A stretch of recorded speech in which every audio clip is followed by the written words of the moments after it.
Bueno, muchas gracias. Me encanta que haya sido tan breve la presentación. Felicidades al Departamento de Orientación por todos los proyectos y especialmente el que me toca directamente, todo lo que tiene que ver con la inteligencia emocional. Ella lo decía muy bien, de nada me vale que un niño domine el contenido de su materia si luego tiene una ansiedad tremenda que le impide en el examen ni siquiera expresar lo que estudió porque se queda en blanco. O quizás de nada me vale que tenga muchos conocimientos y llegado a la hora de trabajar en equipo, no sabe trabajar en equipo porque no tolera la frustración de que le digan que no. Y así otro montón de habilidades súper importantes que nos provee la inteligencia emocional. Mi papel esta tarde aquí es un poco trasladaros lo que es mi día a día. Yo me paso el día, especialmente las tardes, trabajando con niños, especialmente de primaria y de adolescentes. Y mucho de lo que me viene, por no decir el 90% de lo que me viene, tiene que ver con la gestión de sus emociones, que tienen verdaderas dificultades para gestionar la rabia, para gestionar la ansiedad, para simplemente tener confianza en ellos mismos. Parece mentira, es como la gran lacra social es la autoestima, ¿no? Entonces, en este ratito que vamos a estar juntos, vamos a hacer una charla breve, muy rápida, con 5 tips que como padres podemos acompañarles pues, a no perjudicar su autoestima con nuestra comunicación, con nuestras interactuaciones cotidianas.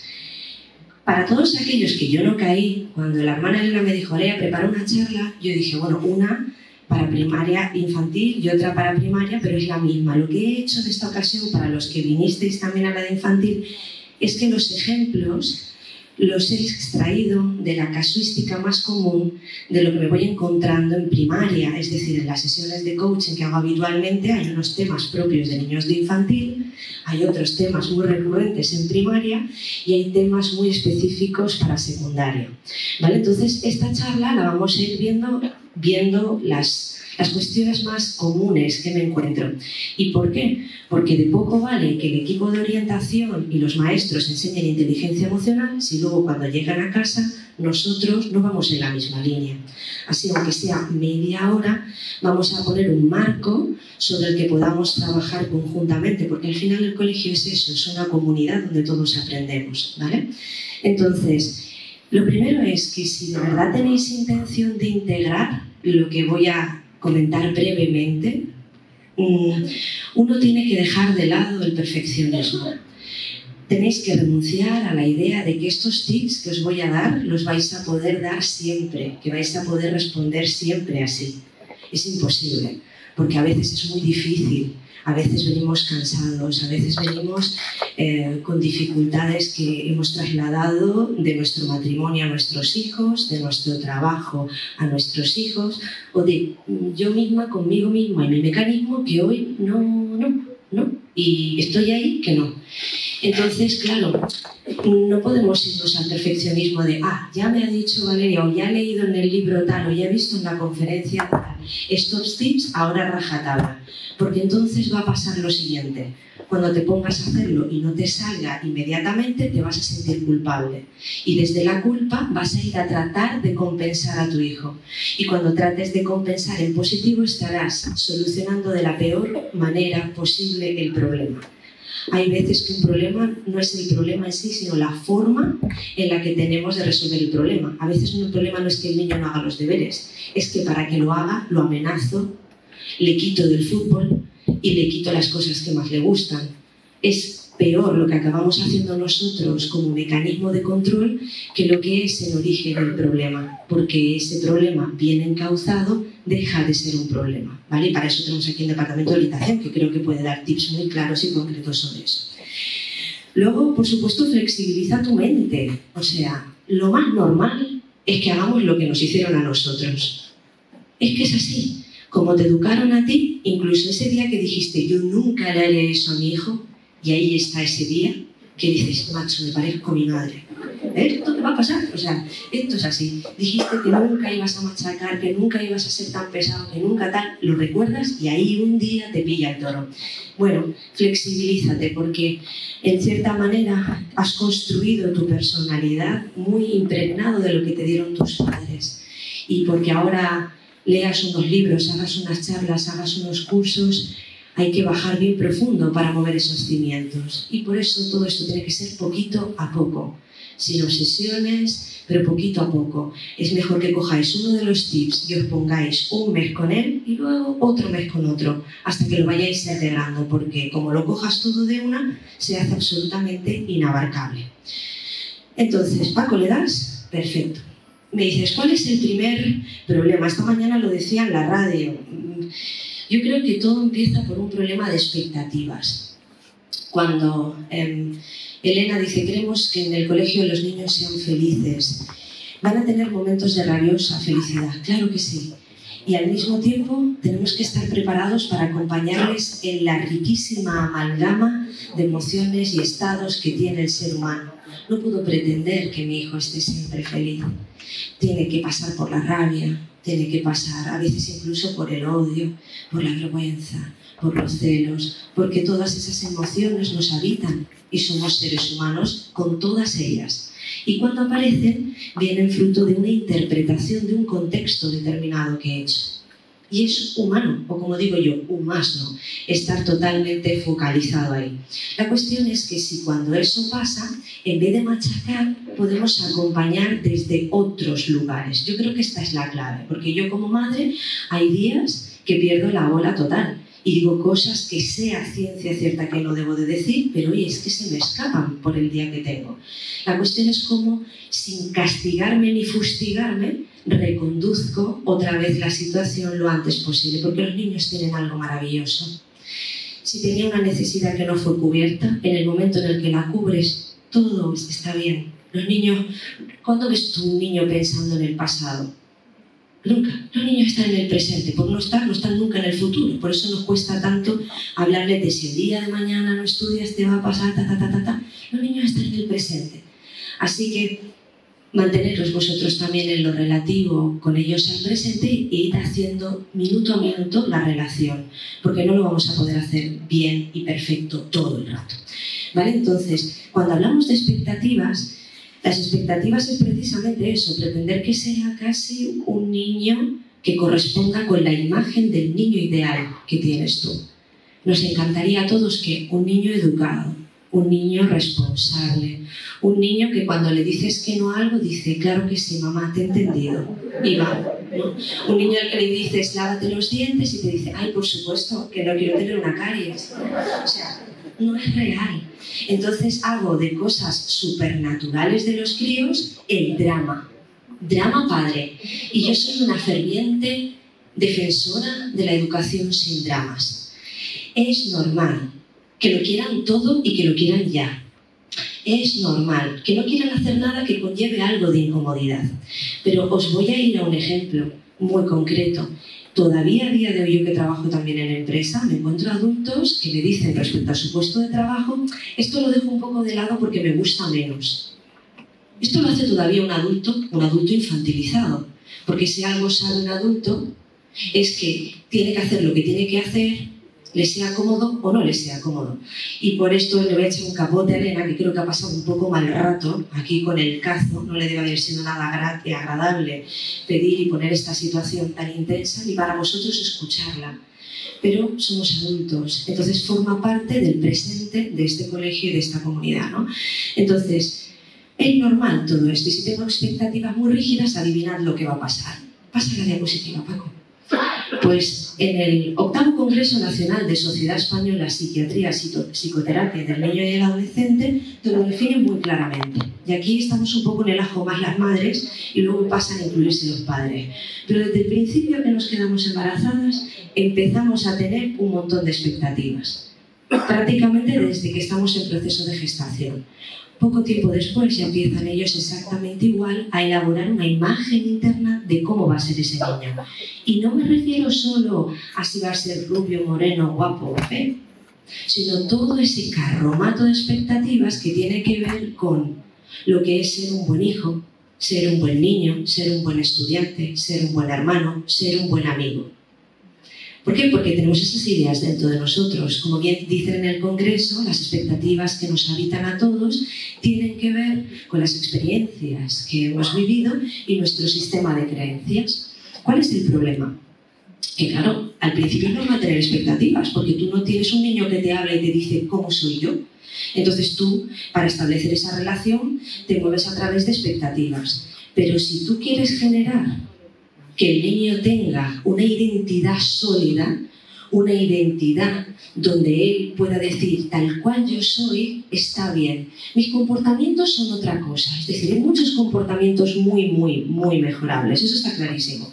Los comportamientos es una cosa, pero yo como ser humano, como persona, soy un ser completo y estoy fuera de cualquier posibilidad de ser humillado por ser menos, de ser avergonzado por ser menos. Porque estoy exactamente a la par que cualquier otro ser humano que haya en este planeta.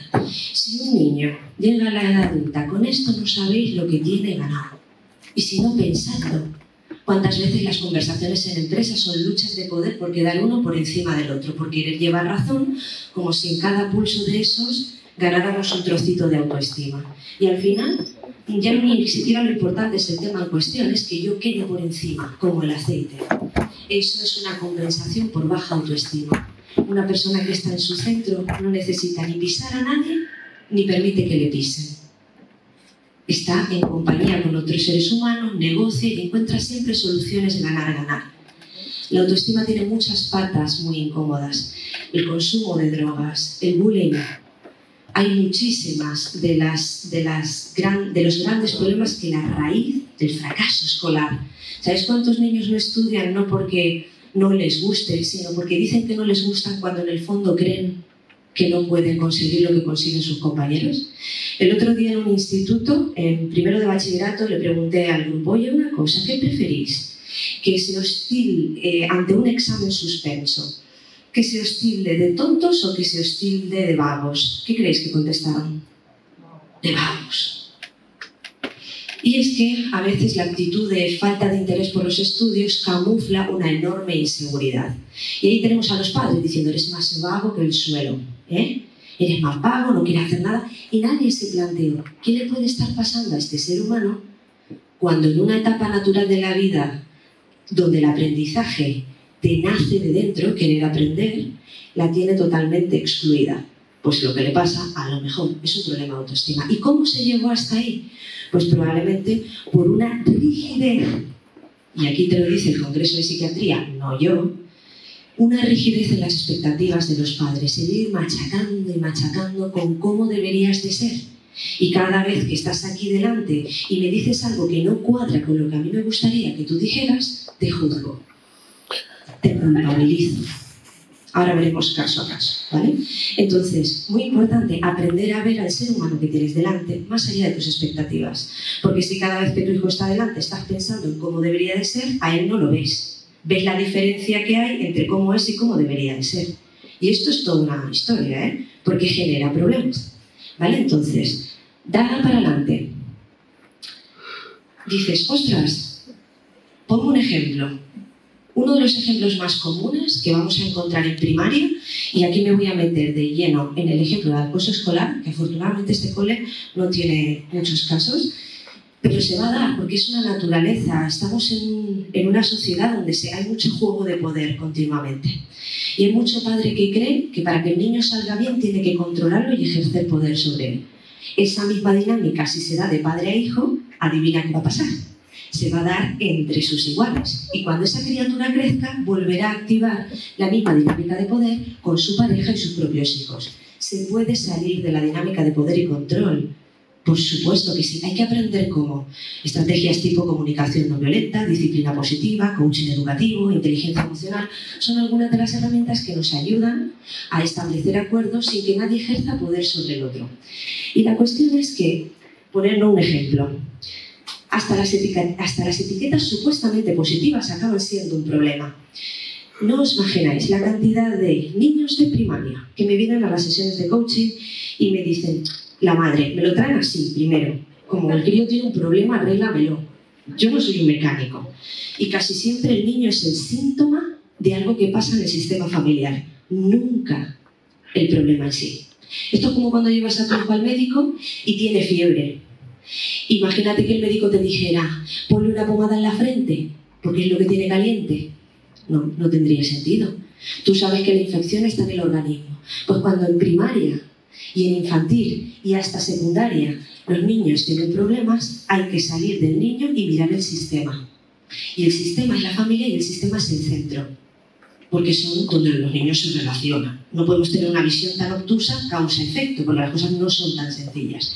Y entonces viene y me dice, es que mi hijo le están en el cole, los amigos lo manipulan, se ríen de él, se queda solo en el patio, y quiero que le ayudes a que se ponga, que sepa ser más asertivo.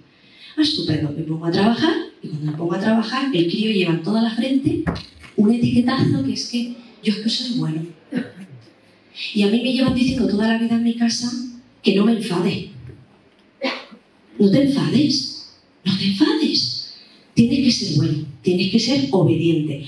A mí se me ponen los pelos como escarpia cada vez que alguien dice que el niño tiene que ser obediente. Porque el niño no es un perro, el niño tiene que pensar.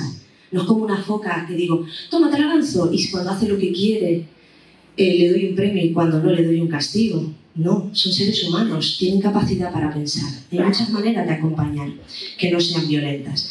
Entonces, el niño acabó descubriendo que tiene tal traje de buenazo que cualquier reacción que vaya en la línea de ponerse en su sitio, ojo, no invadir al otro, no pegarle un puñetazo, no nada, sino ponerse en su sitio, lo ve como no ser bueno. Porque es que yo es que soy bueno. Y al final te das cuenta de que dices, ostras, es que claro, el etiquetazo de es más bueno que el pan, es que siempre es muy amigo, es que siempre es muy generoso, es que no quiere problemas, es que tal, le ha llevado a extirpar los opuestos. Y extirpar los opuestos le lleva a que sale al patio y lo percibe, que ya sale con una actitud victimizada. Porque en las investigaciones de acoso escolar lo que sí que está claro es que los acosadores no eligen a cualquiera, elige a que ya se presenta en el patio con actitud de victimismo. ¿Y de dónde viene eso? De un yo no puedo, de una autoestima bajita, de los otros deciden por mí. Oye, ¿de dónde le viene a un niño la idea de que otros deciden por mí? De que los padres decidan siempre por ellos. Si tú desde el principio le enseñas a tu hijo a ir decidiendo por sí mismo, se acostumbra a decidir por sí mismo. Y vivir las consecuencias, ¿eh? No, decides tú y cuando te vas a pegar el castañazo, mamá y papá te salvan. No, tienes que vivir la consecuencia porque ahí está el aprendizaje. Así que fijaros cómo etiquetazos generan problemas. Segunda diapositiva, segundo tip. Comprender lo incomprensible es tener humanidad con nuestros hijos. Es que es muy fácil coger y desde la vista de los 40 que tenemos la mayoría, miramos a un niño que está en plena rabieta porque quiere, yo qué sé, el ejemplo que he puesto abajo, te ha soltado una bola como una casa de que no tiene deberes. Y por eso se dejó los libros. No, si es que no tengo. Luego ahí está esa madre espía que mira el grupo de WhatsApp, por favor, no lo hagáis. Y se coge y dice, sí que tiene. Sí que lo sé porque la madre de Pepito me ha pasado la foto de la... ¿Qué estamos haciendo? Si hacemos eso, niños no se responsabilizan la vida. Ya llegará el día siguiente y se tendrá que haber comido la irresponsabilidad, porque pillarán que no ha hecho los deberes y tendrá que procesar las consecuencias de sus actos. Cada vez que tú lo salvas, él no se responsabiliza. Esto es una sobreprotección totalmente incapacitante. Y yo me gustaría preguntar aquí, ¿a cuántos de vosotros vuestra madre miraba los deberes y veía cuántos teníamos en la agenda? Porque mi madre, vamos, eso era como impensable, ¿no? Entonces, cuando el niño se presenta ahí con la libreta sin material para el examen o para los deberes y te miente, ese padre y esa madre que se quedan ahí en el por qué me mentiste, no se miente. Vamos a ver, ¿cuántos de aquí mienten? Levantad la mano. No, honestamente. ¿Cuánto? No, yo lo creo, o sea, es mentira, la mentira es evolutiva, estáis mintiendo ahora, o sea, es que es mentira. O sea, la mentira es evolutiva, la mentira el niño lo usa diferente en infantil, luego lo usa de otra manera diferente en primaria y la usa de otra manera diferente en secundaria.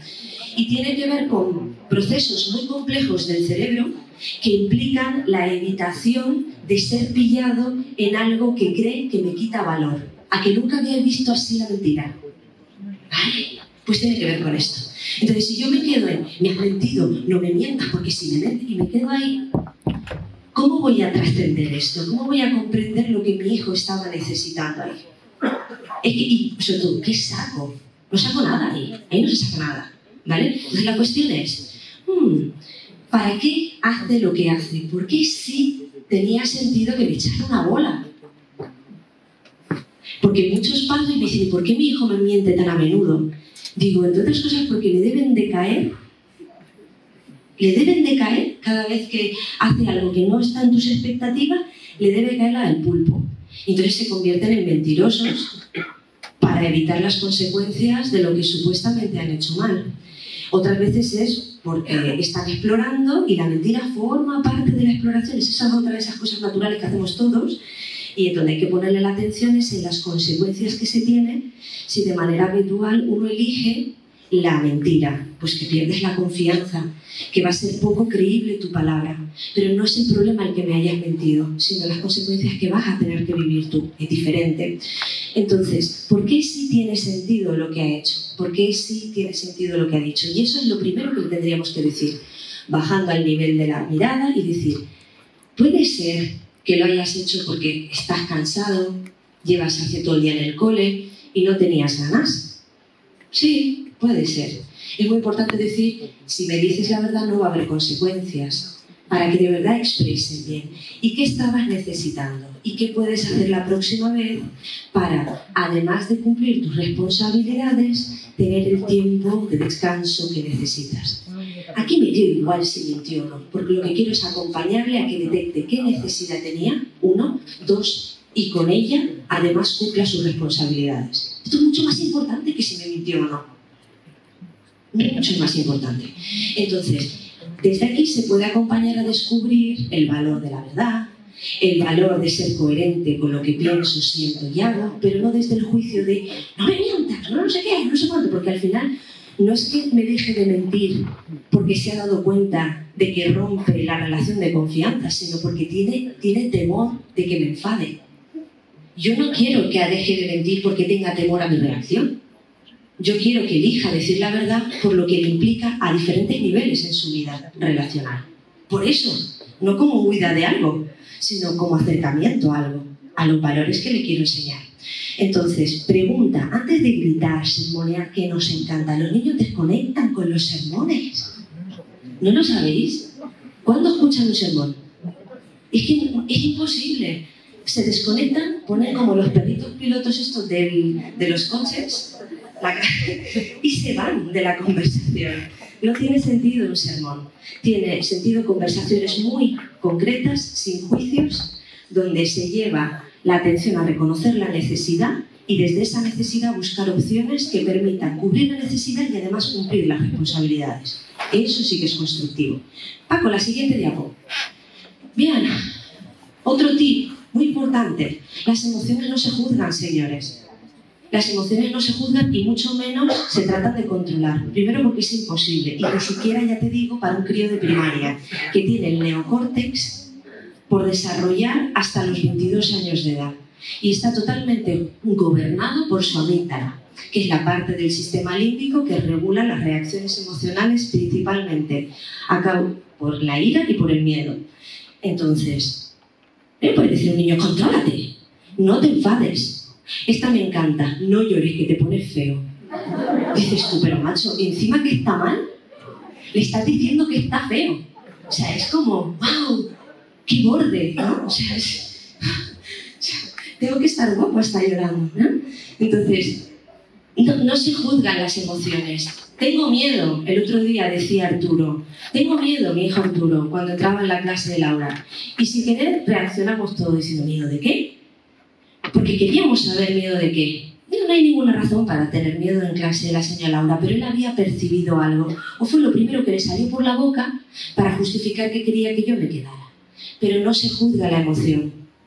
No le decimos, no te enfades, no llores, no tengas miedo. Porque entonces el niño, ¿cómo se siente? ¿No? ¿No sería lógico? Incomprendido. O sea, da igual que tú me digas que no lo sientas. ¿Sabes por qué? Porque lo voy a sentir exactamente igual, solo que ahora además no tengo la confianza para decírtelo porque a ti no te gusta. ¿Se te ocurre peor sensación de soledad? Porque no le vas a cambiar la emoción porque le digas no la sientas. O es que cuando yo te digo no te enfades, ¿de verdad se te va? No se te va. Sigues enfadado, pero además me lo tengo que callar para que tú no me lo veas. Es que es muy fuerte. Entonces, otro ejemplo, típico de primaria. Típica niña que tiene unas reacciones súper coléricas. No porque sea mala, no porque sea oscura, no porque sea perversa, no porque los padres hayan fracasado, sino porque esta niña toda la vida se le ha dicho que tiene un temperamento horrible, que tiene una rabia tremenda y que es inaguantable. Frases tipo, madre mía, es que así vas a acabar con el matrimonio de tu madre y de tu padre mío, así llevas a toda la casa al retortero. Pero claro, dices tú, ¿cómo un ser tan pequeño tiene tanto poder sobre gente adulta? Hay que verlo, esto hay que verlo, porque algo está pasando. Algo está pasando a esos padres con su propia emocionalidad para que un ser pequeñito pueda mover toda una casa, ¿vale? Algo está pasando. El caso es que este ejemplo lo quiero para contarte este punto de aquí. Aunque tu hijo esté mostrando una emoción incómoda, como por ejemplo la rabia, que es de las que más nos cuesta gestionar a los papás, lo que no podemos hacer bajo ningún concepto es distanciarnos afectivamente. El caso de María, de esta niña, la madre se pasa desde un pueblo todas las tardes yendo 100 y pico kilómetros para llevar a la niña a todas las extraescolares que quiere. Que si voleibol, que si guitarra, que si qué.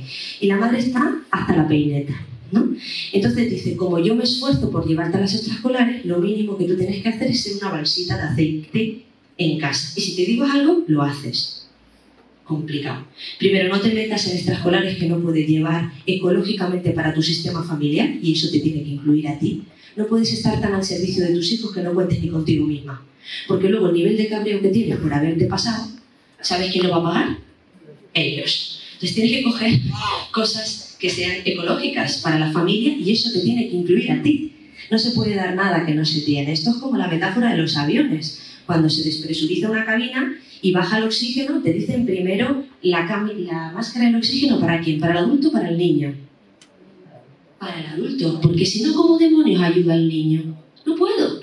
¿Vale? Entonces, esta madre, hartísima hasta la peineta de ir al retortero, extraescolar para arriba, extraescolar para abajo, y que la niña siguiera con un geniazo de mil demonios, cuando llegaba la noche, solían dormir juntas la primera parte de la noche hasta que se dormía y luego la madre se iba.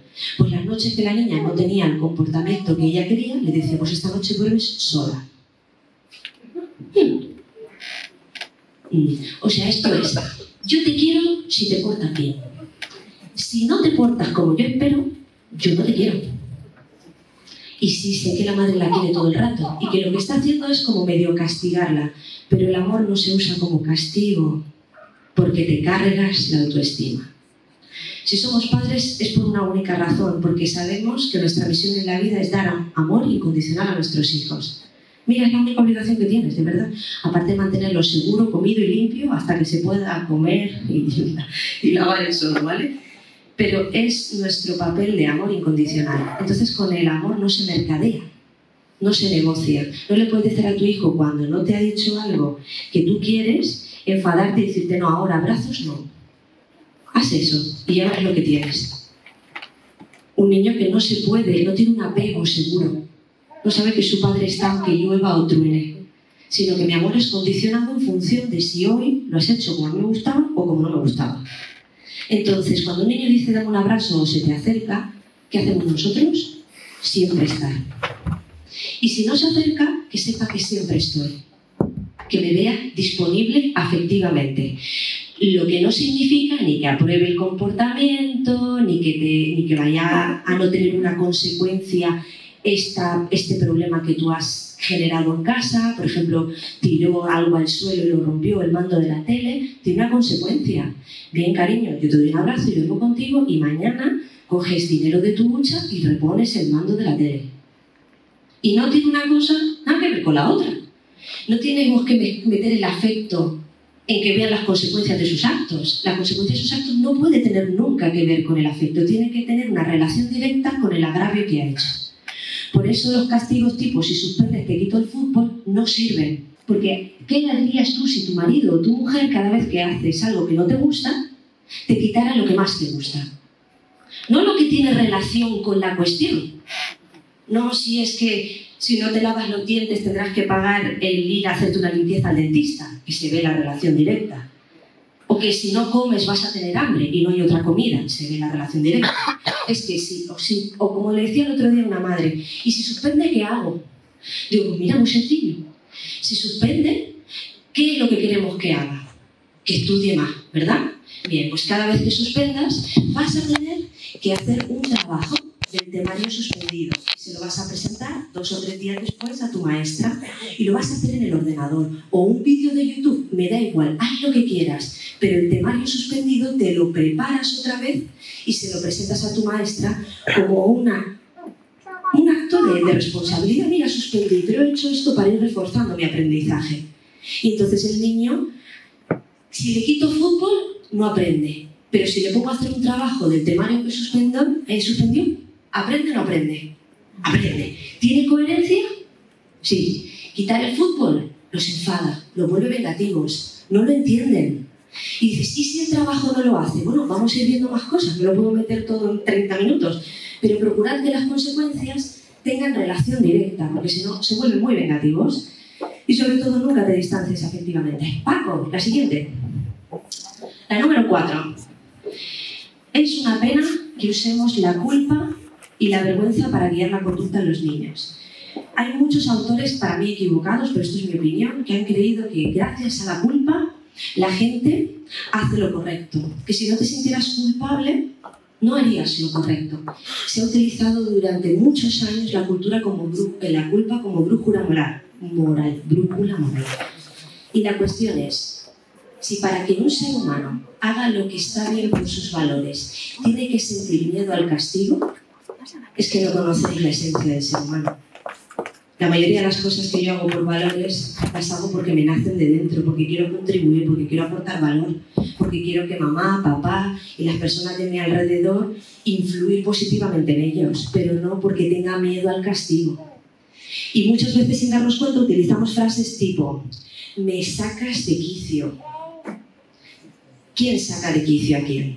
Te sacas tú solo, el quicio. Él hace una cosa, tú haces una interpretación y se te activa una emoción. Y cuando responsabilizas a tus hijos de tus propias emociones, se sienten culpables. Y no veáis la cantidad de veces que en una sesión de coaching recuerdo una chica que me dijo, una en concreto que además fue como muy llamativa, una alumna brillante todo primaria, llega a segundo de la ESO y empieza a suspender. Y es justo después de que sus padres se divorcian. Y cuando le pregunto, bueno, esto no es tan fácil, no creéis que sale así como los pañuelos de los magos, esto lleva su cosa, ¿no? Pero de golpe dice, yo no me merezco aprobar. Es que yo no me merezco que me vaya bien en la vida, porque yo soy la causante del divorcio de mis padres. Digo, ¿y de dónde te lo sacas? Dice que el 90% de las discusiones tenían que ver conmigo. Bueno, ella une sus puntos, real o imaginariamente, pero creo que aquí estamos todos de acuerdo que en el divorcio de unos padres los niños no tienen nada que ver, ¿sí o no? Bien, pues no le puedo hacer responsable ni de mi rabia, ni de mi tristeza, ni de mi divorcio, ni de si hoy estoy agotado, ni nada de eso, porque entonces los culpabilizo. Y ya ni qué decir tiene cuando le hago sentir vergüenza. Típico momento, consulta del médico, tu hijo llorando y le dice, ¿te quieres callar? ¿No ves que no hay ningún otro niño llorando? Es que eres un ñoño, ¿eh? ¡Hala! ¡Pum! En toda la cabeza. ¿Vale? Pues eso, la vergüenza es, igual que la culpa, es una emoción que te fragmenta por dentro, donde una parte de ti machaca, es juez, y otra parte de ti victimiza. Y cuanto más dura es esa guerra interna, más baja tenemos la autoestima. Así que no me sirve de nada hacer culpable a un hermano cuando le dice, madre mía, le has quitado el juguete y ahora por tu culpa llora. Usar la culpa como forma de guiar la conducta destroza literalmente la autoestima. ¿Os imagináis cómo sería estar en la vida sin un pizquito de culpa en vuestro cuerpo? ¿Cómo sería? Absolutamente liberador. Pues eso es lo que tenéis que conseguir. ¿Vale? Y se consigue, ¿eh? Vale. Siguiente, y ya creo que es la última. Sí, porque la última. Una de las cosas que más me encuentro es el tema de la sobreprotección. Tenemos tanto miedo a que se equivoquen, tanto miedo a que se hagan daño, tanto miedo a que tomen malas decisiones que las vamos tomando todos por ellos. Les vamos previniendo, esto es muy típico, te vas a caer, te vas a caer, te vas a caer. Bueno, al final se cae, ¿vale? ¿Por qué tengo que decir que te vas a caer? Que es una afirmación. Y no puedo decir, ¿has visto el bordillo? Llevar la atención, preguntar. En vez de coger y no amenazar, sino asustarlo con la peor de las versiones de lo que puede salir ahí, hay veces que es mucho más constructivo para los niños enseñarles a ver dónde están los peligros. E incluso con los peligros presentes pueden tomar decisiones seguras. Pero si tú no le enseñas a ver los peligros, solo le dices, te vas a caer, te va a ir mal, te va a pasar, sentenciando, ellos no aprenden a valorar los riesgos, ¿vale? Entonces, algo que suele ser útil es que, primero, si solo la cosa va de un tortazo, mejor que te calles y que se lo dé. Dices, ¿en serio? ¡Qué cruel! No, es que tiene que aprender que sus actos tienen consecuencias. Si el tortazo no es solo un tortazo, ya la cosa va con puntos y lesiones, señala dónde están los peligros en vez de sentenciar que te vas a caer. Porque no es necesario educar desde el miedo, sino simplemente poner la atención en los hitos que tienen riesgo. Y si ya la cosa es que pierde la integridad física, ni hablar ni nada, coge, te lo llevas y ya está. Pero ¿cuántas veces nuestros hijos van a perder la integridad física? Que son muy pocas veces. Y sin embargo, la mayoría de las veces estamos gritando, metiendo miedo con todo lo malo que puede pasar. Los niños tienen que explorar, los niños se tienen que equivocar. Hay una frase que dice, si hoy no te has equivocado, tampoco hoy has aprendido nada, ¿vale? No te has arriesgado lo suficiente. Entonces, aunque cueste, aunque nos dé miedo, aprende a gestionar tu propio miedo, tu propia sensación de incertidumbre y deja a tu hijo que explore. No le cargues con todos tus miedos. No le cargues con todas tus frustraciones o con todas tus incertidumbres, porque entonces no va a poder explorar y no va a poder crecer reafirmándose a sí mismo, ¿ok? Bueno, todo lo que haces por tu hijo es como decirle tú no vales, así que pensad del listado de cosas que hacéis hoy por vuestros hijos, ¿cuánto podrían hacerlo ya ellos? Pues todo eso, más pronto que tarde, id soltándolo. Y a poder ser, generarles siempre la posibilidad de elegir. Y la posibilidad de elegir creando ilusión de elección. Siempre funciona. Dale a tu hijo siempre al menos 3 opciones, si no ha visto más. Y de esas 3 opciones, que todas te cuadren. Así, ellos se reafirman eligiendo y tú vas guiando su comportamiento. Pero lo estás reafirmando al mismo tiempo, ¿vale? Bueno, no sé si tenéis alguna pregunta, porque yo he llegado al final. Es que el fondo del proyector no me deja ver las caras. ¿Tenéis alguna pregunta? ¿Nada? ¿Nada de nada? O sea, no me lo creo. Tenéis hijos de primaria y no tenéis preguntas. Mentiris, y ya veis, luego decís que no mentís. Bueno, mirad, yo creo en una educación sin dramas y también creo en una eduhumanización. Eso pasa porque tenemos que educar desde la humanidad que tenemos nosotros, pero también la que vemos en nuestros hijos. Todo comportamiento en un ser humano siempre tiene una intención positiva. Cuando pegan a su hermano, tiene una intención positiva. No es positivo que le peguen, pero él lo hace para cubrir una necesidad que para él es importante. Todo comportamiento viene a cubrir una necesidad. Si aprendemos a ver las necesidades, le podremos acompañar a ver opciones ecológicas y sanas para cubrir esas necesidades. Y desde ahí podemos reforzar la autoestima de nuestros hijos. Como sé que os he dado muchas pistas en muy poco tiempo, Paco, daré el siguiente punto. Recordad que ahora no digáis, madre mía, yo no hago muchas de las cosas, lo hago al revés. Bien, repetid conmigo, soy umasna o umasno. Eso significa que continuamente voy a hacer burradas con mis hijos, pero que no pasa nada porque yo también estoy en proceso de aprendizaje. Y si queréis más claves, siguiente diapo, tenemos un canal totalmente gratuito donde tengo un montón de claves para educar con autoestima. Metéis en YouTube, Burradas Educativas, y allí veréis un montón de tips y claves concretas que podéis ver mientras hacéis la ensalada, mientras estáis en el gimnasio, y vais haciéndoos con estrategias que os puedan ayudar. Porque somos responsables de cómo nos conectamos con nuestros hijos, de la calidad de la relación que tenemos con nuestros hijos. Ese es nuestro legado. Así que espero que os haya sido de utilidad y me encantará veros en próximas ocasiones. Hasta pronto.